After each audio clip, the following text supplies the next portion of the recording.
What's the most powerful force you can think of? Is it military force? Maybe it's law, or better yet, religion. No, what about money? While these are great answers, I think history has shown us an even more powerful force. One that all of those I just mentioned, armies, laws, gods, and money, have always needed to survive, and that's beauty. So I've been in London the last week, and while I was at the National Gallery, I read this plaque in the Baroque section of the museum. And while I didn't see anyone read it like they were reading the plaques beside the Caravaggios, it turned out to be one of the most interesting reads I had all day.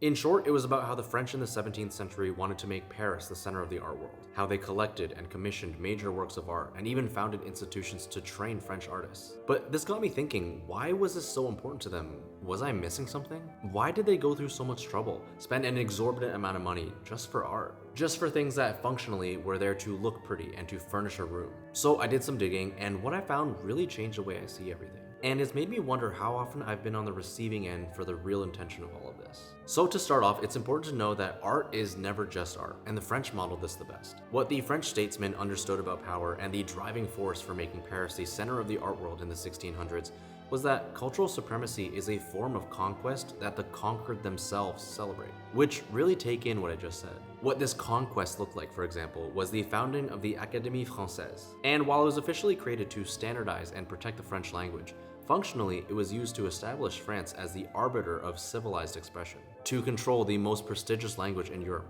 was to make your way of seeing the world the template by which all other ways of seeing are measured. Which then led to King Louis XIV establishing the Royal Academy of Painting and Sculpture to train French artists. And this was the French way of making Paris a new Rome. They were staking claim on Rome's authority using culture. If French taste, French language, French architecture, French art is what the standard of civilization looks like, then France doesn't need to conquer other nations militarily. They will subordinate themselves willingly. And this is the important thing to realize, that power has always known something that sometimes we forget. That human beings don't primarily experience the world through argument, but through beauty and awe. The force that every major dynasty knew to leverage was beauty. If art were merely decorative, powerful people throughout history would have spent their fortunes on armies and never given artists a second thought. Instead, they have consistently, across every culture, treated artists as something close to essential infrastructure. I have so many insights from my time in London, and in a future video, I want to talk about how I go about enjoying a museum on my own.